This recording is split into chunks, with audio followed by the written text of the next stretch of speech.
দর্শক আপনাদের সবাইকে অনেক অনেক শুভেচ্ছা জানিয়ে আমন্ত্রণ জানাচ্ছি এসকেএফ অনকোলজির সৌজন্যে কোলোরেক্টাল ক্যান্সার সচেতনতার মাস উপলক্ষে আমাদের বিশেষ আয়োজন বিশ্বমানের ক্যান্সার চিকিৎসা এখন বাংলাদেশে। আপনাদের সাথে আছি আমি ডাক্তার ফাতিহা শাফি, আর থাকছে অনুষ্ঠানের পুরোটা সময় জুড়ে।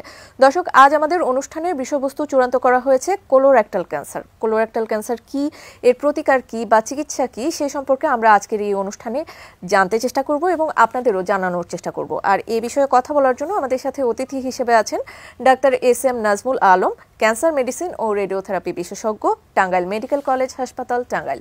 আমন্ত্রণ জানাচ্ছি আপনাকে আমাদের আজকের এই আয়োজনে। জি, ধন্যবাদ। এটি নিউজকে অসংখ্য ধন্যবাদ আমাকে এই প্রোগ্রামে আমন্ত্রণ জানানোর জন্য। জি, আমাদের আজকের অনুষ্ঠানের বিষয়বস্তুটি কোলোরেক্টাল ক্যান্সার যেহেতু নির্ধারিত হয়েছে এবং কোলোরেক্টাল ক্যান্সারের সচেতনতা মাস হিসেবেই আসলে এই ক্যান্সারকে নির্ধারণ করা হয়েছে বিষয়বস্তু হিসেবে। শুরুতেই জানবো যে কোলোরেক্টাল ক্যান্সার বলতে আমরা কি বুঝবো? জি, ধন্যবাদ। মার্চ মাস পুরো বিশ্বজুড়েই কোলোরেক্টাল ক্যান্সারের সচেতনতার মাস হিসেবে উদযাপিত হয়ে আসছে।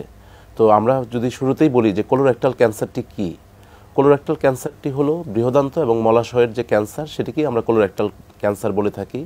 তো বৃহদান্তে অথবা মলাশয়ে যদি কোনো চাকা বা পিণ্ড পাওয়া যায়, যে চাকা বা পিণ্ডটি অনেক দীর্ঘ সময় ধরে অনিয়ন্ত্রিতভাবে বেড়ে চলছে এবং ভালো হচ্ছে না, তাহলে সেটা যদি ক্যান্সারে রূপান্তরিত হয় তাহলে আমরা একে কোলোরেক্টাল ক্যান্সার অথবা বৃহদান্ত ও মলাশয়ের ক্যান্সার বলে থাকি। আচ্ছা, আমরা যদি বাংলাদেশের পরিস্থিতি বিবেচনা করি বিশ্বের সাথে তুলনা করে, কোলোরেক্টাল ক্যান্সার আসলে সেক্ষেত্রে কি অবস্থানে আছে? জি, খুবই গুরুত্বপূর্ণ একটি কোশ্চেন। পুরো পৃথিবীতেই টপ 5 ক্যান্সারের মধ্যে কোলোরেক্টাল ক্যান্সার আছে এবং বাংলাদেশেও এর ব্যতিক্রম নয়। প্রথম 5টি যে ক্যান্সার বাংলাদেশে বিদ্যমান পুরুষ এবং নারীদের মধ্যে, তার মধ্যে কোলোরেক্টাল ক্যান্সার অন্যতম। এবং আগে যেটা দেখা যেত যে 50 বছরের পরেই কোলোরেক্টাল ক্যান্সার হতো, কিন্তু বর্তমানে দেখা যাচ্ছে যে এটা 20 থেকে 30 বছর, ইভেন কি 40 বছরের বয়সেও পুরুষ এবং নারী সবারই এই কোলোরেক্টাল ক্যান্সারটি হচ্ছে।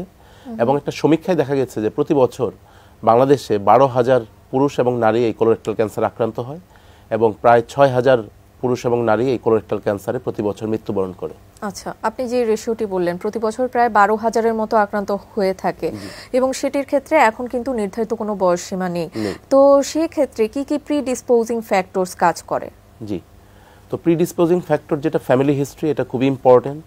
অনেকের দেখা যায় যে তার ফ্যামিলির মধ্যে যদি কোলন ক্যান্সার থেকে থাকে তাহলে ওই ফ্যামিলির মেম্বারের ফার্স্ট ডিগ্রি রিলেটিভ যারা আছেন তাদের কোলো এবং রেক্টাল দুইটা ক্যান্সারই হওয়ার ঝুঁকিতে থাকেন। অতএব সেক্ষেত্রে আমরা যদি কারো ফ্যামিলিতে কোলোরেক্টাল ক্যান্সার থেকে থাকে তাহলে তাদের আমরা বলি যে আপনারা 40 বছর বয়স থেকেই কোলোনোস্কোপি করা শুরু করবেন। এবং এছাড়াও কিছু ফ্যামিলিয়াল ডিজিজ আছে, যেমন লিন্স সিনড্রোম, এরকম বেশ কিছু রোগ আছে যেগুলো যদি তার ফ্যামিলিতে অথবা তার মধ্যে অথবা ওই লোকের মধ্যে যদি পলিপ থেকে থাকে, রেক্টাল পলিপ অথবা কোলোনিক পলিপ, তাহলেও তার এই ক্যান্সারটা হওয়ার ঝুঁকি থাকে। আচ্ছা, তো সেক্ষেত্রে কি কি লক্ষণ বা উপসর্গ দেখলে সাধারণ রোগীরা বুঝতে পারবে যে সে কোলোরেক্টাল ক্যান্সারের দিকে যাচ্ছে? খুবই ইম্পর্টেন্ট কোশ্চেন যে লক্ষণগুলো প্রথম যে লক্ষণ সেটি হলো পায়খানার সাথে রক্ত আসা। পায়খানার সাথে একদম তাজা রক্ত আসতে পারে, আবার কালচে রক্ত আসতে পারে। এটি হলো প্রথম লক্ষণ। রোগীরা সাধারণত এটি নিয়েই সবচেয়ে বেশি আসে। এছাড়া যেটি নিয়ে আসে সেটি হলো পায়খানার বা মলত্যাগের অভ্যাসের পরিবর্তন। দেখা গেল যে রোগীর 15 দিন একদম পাতলা পায়খানা হচ্ছে, তো আবার 15 দিন একদমই কোষ্ঠকাঠিন্য অথবা কনস্টিপেশন হচ্ছে। এই সিমটমটি নিয়েও আসে। তেমন আসে যে পেট ব্যথা, হঠাৎ করেই তাদের প্রচণ্ড পেটে ব্যথা, যেটা আগে কখনোই ছিল না, এবং সাধারণ ওষুধ খেয়েও সেই পেট ব্যথাটা যাচ্ছে না।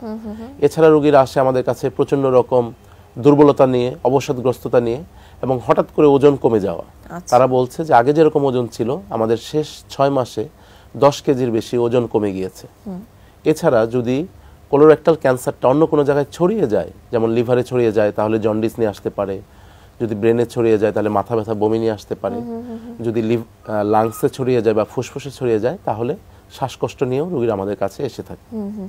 আচ্ছা, আপনি যেরকমটা বললেন যে রক্ত যাওয়ার যে বিষয়টি, তো সেটি তো অনেক ক্ষেত্রে পাইলসের ক্ষেত্রেও হতে পারে, তাহলে আসলে ডিফারেন্সিয়েট বা আলাদা করার উপায় কি? আলাদা করার উপায় হলো দীর্ঘমেয়াদী যদি কারো রক্ত যায়, পাইলস অথবা হেমোরয়েড যেগুলো হয় সেখানে খুব স্বল্প মেয়াদী রক্ত যায়, অথবা সেটা একদম তাজা রক্ত থাকে কিন্তু কারো দেখা গেল একদম কালচে কুচকুচে কালো রক্ত যাচ্ছে, পায়খানাটা একদম কালো হচ্ছে, অথবা তাজা রক্ত সবসময় যাচ্ছে যেটা 5 মাস 6 মাস হয়ে যাচ্ছে, ঠিক হচ্ছে না। সেক্ষেত্রে অবশ্যই একজন চিকিৎসকের শরণাপন্ন হয়ে এটা দেখতে হবে যে এটা কি আসলেই হেমোরয়েড অথবা এই অর্শগেজ নাকি আবার ক্যান্সার, সেটা অবশ্যই তাকে চিকিৎসকের শরণাপন্ন হয়ে দেখতে হবে। আচ্ছা, ডায়াগনোসিস কি কি দিয়ে থাকেন বা পরীক্ষা নিরীক্ষাগুলো কি কি হয়ে থাকে? জি ধন্যবাদ। তো আমরা যখনই এই লক্ষণগুলো পেয়ে থাকি, আমাদের কাছে যখন রোগীরা আসেন তখন আমরা বেশ কিছু পরীক্ষা করে থাকি।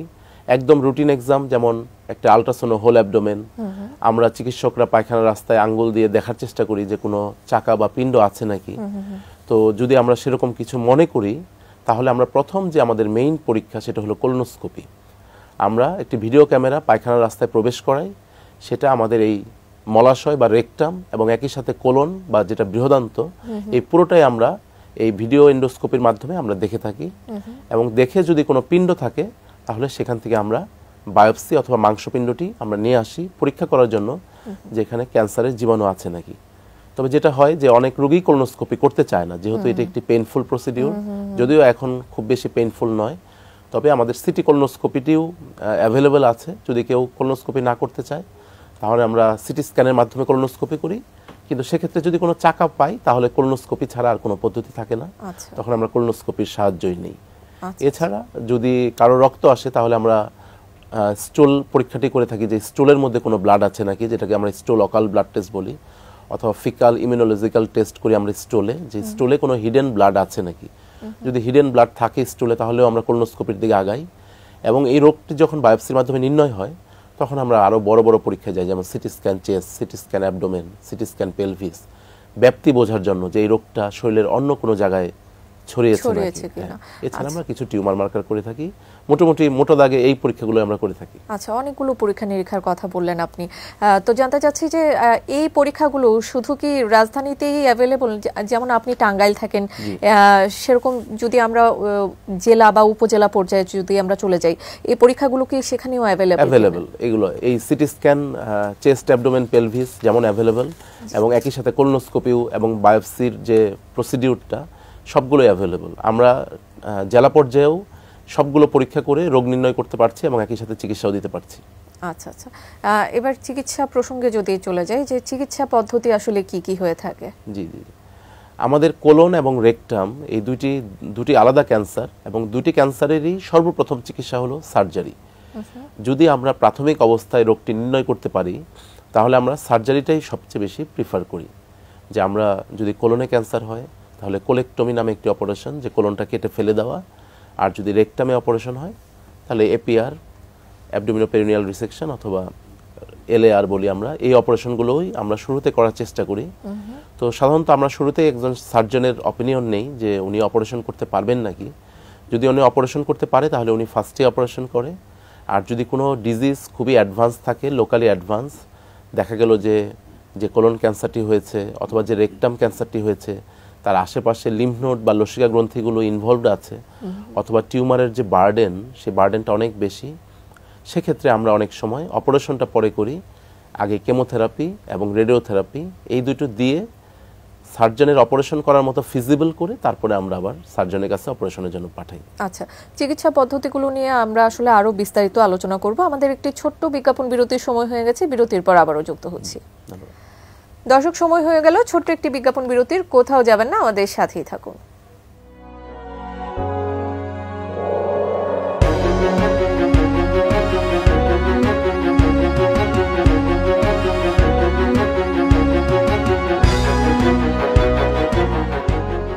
বিজ্ঞাপন বিরতির পর আবারও আমন্ত্রণ আমাদের আজকের এই আয়োজনে। আমরা কথা বলছিলাম কোলোরেক্টাল ক্যান্সার নিয়ে। বিজ্ঞাপন বিরতিতে যাবার আগে আমরা চিকিৎসা প্রসঙ্গে কথা বলছিলাম, আপনি বেশ কিছু চিকিৎসা পদ্ধতি সম্পর্কে বলেছেন। এবার জানতে চাচ্ছি যে উন্নত যেসব চিকিৎসা আছে বা উন্নত বিশ্বের সাথে যদি আমরা কম্পেয়ার করি, সেই চিকিৎসাগুলো কি আসলে বাংলাদেশে অ্যাভেলেবল কিনা? জি ধন্যবাদ, খুবই সুন্দর কোশ্চেন। আমাদের কোলন এবং রেকটাল ক্যান্সারের মেইন তিনটা চিকিৎসা, যেটা আমি বলছিলাম, যে সার্জারি, কেমোথেরাপি এবং রেডিওথেরাপি। তো সার্জারি আমাদের উন্নত বিশ্বে যেরকম অ্যাভেলেবেল আছে, আমাদের বাংলাদেশেও সার্জিক্যাল অনকোলজি ডেভেলপ করেছে, এবং জেনারেল সার্জন যারা আছেন, কোলোরেক্টাল সার্জন যারা আছেন, তাদের হাত ধরে আমাদের খুব ভালো ভালো অপারেশন এখন হচ্ছে। এবং একই সাথে যে কেমোথেরাপি যেটা বললাম, যে এই রোগীরা যে কেমোথেরাপি নিচ্ছে, সেই chemotherapy, immunotherapy, molecular targeted therapy সবগুলোই বাংলাদেশে এখন অ্যাভেলেবেল আছে। আর রেডিওথেরাপি যেগুলো, রেডিওথেরাপিটা যদিও সরকারি পর্যায়ে এখন খুবই অপ্রতুল অবস্থায় আছে, কিন্তু বেসরকারি পর্যায়ে এই রোগীদের যে রেডিওথেরাপিগুলো লাগছে সেই রেডিওথেরাপিগুলো কিন্তু এখন উন্নত বিশ্বে যে রেডিওথেরাপি সেই একই রেডিওথেরাপিগুলো এখন অ্যাভেলেবেল আছে আমাদের এখানে। আচ্ছা, আমরা যদি স্টেজিং এর দিকে যাই তাহলে কোলোরেক্টাল ক্যান্সারের স্টেজিংটি আসলে কি রকম হয়ে থাকে? জি, কোলোরেক্টাল ক্যান্সারের স্টেজিংটা স্টেজ 1, 2, 3 এবং 4 চারটি স্টেজেই এই ক্যান্সারটি ভাগ করা হয়ে থাকে। এবং কোলন ক্যান্সারের ক্ষেত্রে যদি স্টেজ 1 বা 2 আসে শুধু সার্জারির মাধ্যমে এটা নিরাময়যোগ্য। আচ্ছা, সার্জারির পরে কেমোথেরাপি বা রেডিওথেরাপি লাগে না কোলন ক্যান্সারে, যদি ভালোভাবে ওটি করা যায় এবং আর্লি স্টেজে আসে। আচ্ছা, আর স্টেজ 3তে ইউজুয়ালি আমাদের অপারেশনের পরে কোলন ক্যান্সারে কেমোথেরাপি লাগে। আমরা 6 থেকে 8টা 21 দিন পর পর একটা কেমোথেরাপি দিয়ে থাকি। আর স্টেজ 4 কোলন ক্যান্সার সাধারণত সম্পূর্ণ ভালো হয় না, সেখানে আমরা চিকিৎসার মাধ্যমে কেমোথেরাপির মাধ্যমে আমরা রোগীকে কোয়ালিটি অফ লাইফ দেওয়ার চেষ্টা করি। আর রেকটাল ক্যান্সার যদি আলাদা করে বলতে চাই, যেহেতু এটা আলাদা একটা এন্টিটি, রেকটাল ক্যান্সারে আমাদের অপারেশনও লাগে, কেমোথেরাপিও লাগে, রেডিওথেরাপিও লাগে। তিনটি চিকিৎসারই আমাদের সমন্বিত হেল্প নিতে হয়। আচ্ছা আচ্ছা, আমাদের আজকের অনুষ্ঠানে যেরকমটা বিষয়বস্তু, আমরা অনুষ্ঠানের শুরুতে যেরকমটা বলছিলাম, বিশ্বমানের ক্যান্সার চিকিৎসা এখন বাংলাদেশে। আপনি যেহেতু একজন ক্যান্সার মেডিসিন ও রেডিওথেরাপি বিশেষজ্ঞ, সেই সূত্র ধরে জানতে চাচ্ছি আসলে কি বিশ্বমানের ক্যান্সার চিকিৎসা বাংলাদেশে আবির্ভূত হয়েছে কিনা বা রোগীরা সেই পরিমাণ ট্রিটমেন্ট পাচ্ছে কিনা? জি জি, ধন্যবাদ ধন্যবাদ। ডেফিনেটলি পাচ্ছে। যদি আমরা রেডিওথেরাপির দিকে যাই, যে রেডিওথেরাপির উন্নত বিশ্বে 3D CRT, IMRT এবং ভিমেট, এই তিনটাই রেকটাল ক্যান্সারের রেডিওথেরাপি উন্নত বিশ্বগুলোতেও চালু আছে। এবং একই সাথে বাংলাদেশেও এই রেডিওথেরাপিগুলো যদিও বর্তমানে সরকারি হাসপাতালে একটু অপ্রতুল, কিন্তু বেসরকারিভাবে এই 3D CRT, IMRT, ভিমেট যেগুলো অত্যাধুনিক প্রযুক্তি এবং টমোথেরাপি, এগুলো সবগুলোই কিন্তু আমাদের প্রাইভেট সেটআপে চালু আছে। এবং সাধারণত আমরা রেকটাল ক্যান্সারে 25 থেকে 28টা রেডিওথেরাপি দিয়ে থাকি, সপ্তাহে 5টা করে। মোট আমরা 25 থেকে 28টি রেডিওথেরাপি দিয়ে থাকি, তাতে আমাদের 5 থেকে 5.5 সপ্তাহ সময় লাগে। এই সময় জুড়ে আমরা এই রোগীদের রেডিওথেরাপি দিয়ে থাকি। তো একদমই উন্নত দেশে যে রেডিওথেরাপিগুলো চালু আছে, আমাদের বাংলাদেশেও কিন্তু সেই রেডিওথেরাপিগুলো চালু আছে। এটি অত্যন্ত আশার একটি কথা। আমি আশা করছি এই অনুষ্ঠানের মাধ্যমে দর্শকরা আসলে এই সম্পর্কে জেনে উপকৃত হবেন যে আমাদের দেশেও আসলে উন্নত মানের রেডিওথেরাপি চিকিৎসা রয়েছে। এবার জানতে চাচ্ছি যে স্ক্রিনিং এর যে বিষয়টি, সেটি অত্যন্ত ইম্পর্টেন্ট। সেই বিষয় সম্পর্কে আপনার অভিমত কি? জি জি, খুবই গুরুত্বপূর্ণ একটি কোশ্চেন। আসলে যেটা স্ক্রিনিং, কোলোরেক্টাল ক্যান্সার একটি স্ক্রিনিং যোগ্য ক্যান্সার এবং প্রিভেন্টেবল ক্যান্সার। এটি সবচেয়ে আশার কথা যে এই ক্যান্সারটি, এই মার্চ মাসের সচেতনতার মূল লক্ষ্য হলো যে এই ক্যান্সারটি শুরুতেই রুখে দেওয়া সম্ভব। কিন্তু আসলে স্ক্রিনিংটা আমাদের দেশে, এরকম উন্নয়নশীল দেশে আসলে পর্যাপ্ত নয়। আপনি যদি বাইরের কান্ট্রিতে যান, আপনি ইউকেতে যান, ইউএসএতে যান, আপনার 50 ইয়ার্সের পরেই আপনার বাসায় মেইল চলে আসবে, ডাকযোগে চিঠি চলে আসবে যে আপনার 50 বছর হয়েছে, আপনার লাইফের ফার্স্ট কোলোনোস্কোপিটা করানো দরকার, আপনি একটু দয়া করে হসপিটালে আসেন। কিন্তু আমাদের কান্ট্রিতে তো সেটা হয় না। বেসিক্যালি স্ক্রিনিংটা হলো 50 বছর বয়স থেকে। যদি দেখা গিয়েছে ইদানিং যদিও খুব ইয়ং বয়সে কোলোরেক্টাল ক্যান্সার হচ্ছে, কিন্তু সমীক্ষায় দেখা গিয়েছে 50 বছরের পর থেকেই সবচেয়ে বেশি কোলোরেক্টাল ক্যান্সার হয়ে থাকে। এজন্য আমরা এইজটা করেছি 50 বছর বয়স থেকে, যে 50 বছর বয়স থেকে প্রতি 10 বছর অন্তর অন্তর এই একজন প্রাপ্তবয়স্ক লোক সে কোলোনোস্কোপি করবে প্রতি 10 বছর। যদি এই কোলোনোস্কোপিতে কোনো খারাপ কোনো পলিপ বা কোনো কিছু এসে থাকে, তাহলে আমরা শুরুতেই ট্রিটমেন্ট করতে পারবো এবং যেমন অর্থনৈতিকভাবে আমাদের সাশ্রয় হবে এবং তার রোগটি মুক্তির জন্যও আমাদের মারাত্মক রকম বেনিফিট হবে। তো আমাদের মেইন স্ক্রিনিং পরীক্ষাটা হলো কোলোনোস্কোপি 50 বছর বয়স থেকে। আর যদি কারো ফ্যামিলিতে কোলন ক্যান্সার থেকে থাকে ফার্স্ট ডিগ্রি রিলেটিভ, তাহলে তার আরো আর্লি কোলোনোস্কোপিটা স্টার্ট করতে হবে। আচ্ছা আচ্ছা, এবার যদি আমরা বলি, তাহলে আমরা যেরকমটা জানি প্রিভেনশন ইজ বেটার দ্যান কিউর। তো আসলে কি কি প্রতিরোধ ব্যবস্থা নিলে কোলন ক্যান্সারকে প্রতিহত করা যেতে পারে? খুব ইম্পর্টেন্ট কোশ্চেন। কোলন ক্যান্সারের বাকি যে ক্যান্সারগুলো আছে এই ক্ষেত্রেও এর ব্যতিক্রম নয়। যেমন অতিরিক্ত ওজন পরিহার করতে হবে। কারো যদি BMI 25-এর বেশি থাকে, তাহলে BMI 25-এর নিচে রাখতে হবে। অতিরিক্ত ওজন কখনোই কাম্য নয়। 2 নম্বর হলো শারীরিক পরিশ্রম বা শারীরিক ব্যায়াম, যে প্রতি সপ্তাহে অন্তত কমপক্ষে 30 মিনিট করে জোরে জোরে হাঁটতে হবে অথবা দৌড়াতে হবে। তার মানে সপ্তাহে অন্তত 150 মিনিট তাকে ব্যায়াম করতে হবে। এবং তারপরে যেটা, যদি কারো মদ্যপানের অভ্যাস থাকে তাহলে মদ্যপানের অভ্যাস পরিত্যাগ করতে হবে। যদি কারো ধূমপানের অভ্যাস থাকে তাহলে ধূমপানের অভ্যাসটাও তাকে পরিত্যাগ করতে হবে। এবং সবুজ শাকসবজি বেশি বেশি খেতে হবে। এবং রেড মিট যেগুলো বলি আমরা, লাল মাংস, গরুর মাংস, খাসির মাংস, এই মাংসগুলো তাকে পরিহার করতে হবে কোলোরেক্টাল ক্যান্সারের ঝুঁকি কমানোর জন্য। আচ্ছা মোটামুটি যদি এই নিয়মগুলো মেনে চলা যায় তাহলে কোলোরেক্টাল ক্যান্সার এটা প্রিভেন্টেবল হবে। আচ্ছা, আমরা যেরকমটা জেনেছি যে আপনি যেরকম বললেন যে আসলে চিকিৎসা করলে আসলে অনেকটা নিরাময় যোগ্য, তো সেক্ষেত্রে সার্ভাইভাল রেটের দিকে যদি আমরা যাই তাহলে সেটি আসলে কেমন কোলোরেক্টাল ক্যান্সারের ক্ষেত্রে? সার্ভাইভাল খুবই ভালো।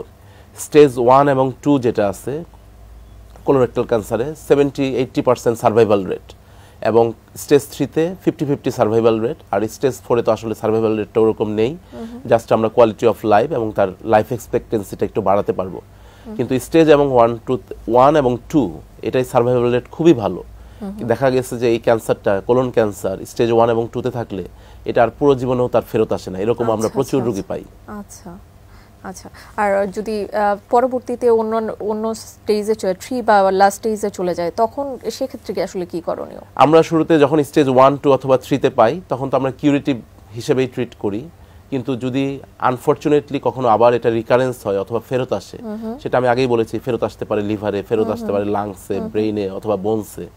যদি এটা ফেরত আসে তখন আসলে এটা খুব অ্যাডভান্স স্টেজে ফেরত আসলে আমাদের তেমন কিছু করার থাকে না, আমরা সেক্ষেত্রে প্যালিয়েটিভ কেমোথেরাপিটাই অফার করে থাকি।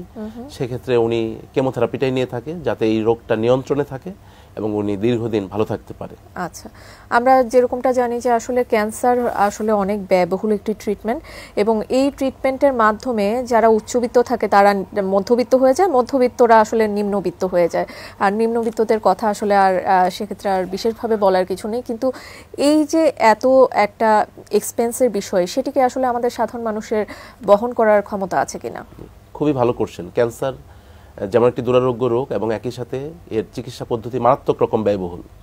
যদি আমরা জাস্ট ধরে ধরে বলি যে রেকটাল ক্যান্সার, একটা রেকটাল ক্যান্সার যদি সাধারণ মানুষ সরকারি হাসপাতালে চিকিৎসা নেয় তাহলে ওরকম খরচ নাই, কিন্তু যদি প্রাইভেট সেটআপে যায় তাহলে অনেক খরচ। একটা অপারেশন করতে 1.5 থেকে 2 লাখ টাকা চলে যাবে। আমাদের যে রেডিওথেরাপিটা দেই রেকটাল ক্যান্সারে প্রায় 5 সপ্তাহের যে রেডিওথেরাপি, সেখানে প্রায় 1.5 লাখ থেকে 2 লাখ টাকা চলে যাবে একটি ভালো মানের রেডিওথেরাপি নিতে।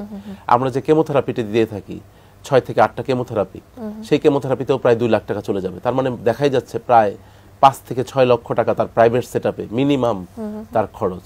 তো এক্ষেত্রে সুখের কথা হলো যে আমাদের যে মহাখালী ক্যান্সার হাসপাতাল আছে ওখানে আমাদের রেডিওথেরাপিটা যেরকম স্বল্প মূল্যে চালু আছে, এবং আমাদের কেমোথেরাপির ওষুধগুলো সরকারিভাবে মহাখালী ক্যান্সার হাসপাতাল, Dhaka medical, Kurmitola general hospital, এই হসপিটালগুলোতে ক্যান্সারের ওষুধগুলো সরকারিভাবে দেওয়া হয়ে থাকে রোগীদের। তো এবং অপারেশনগুলোও সরকারি সেটআপে হয়ে থাকে। সেক্ষেত্রে মধ্যবিত্ত বা নিম্ন মধ্যবিত্তের জন্য এটা একটি আশার ব্যাপার যে সরকারি সেটআপে ওনারা এই চিকিৎসাটা নিতে পারবেন কম মূল্যে। আচ্ছা, কোনো কি লিমিটেশন বা সীমাবদ্ধতা আছে কিনা? আপনি কি মনে করেন যে এই চিকিৎসাগুলোর ক্ষেত্রে কোনো সীমাবদ্ধতা আছে, বা এই সীমাবদ্ধতাগুলোকে আমরা কিভাবে ওভারকাম করতে পারি? জি, ডেফিনেটলি। আমরা বারবারই বলি যে রেডিওথেরাপির মেশিনের একটা মারাত্মক রকম সীমাবদ্ধতা আছে।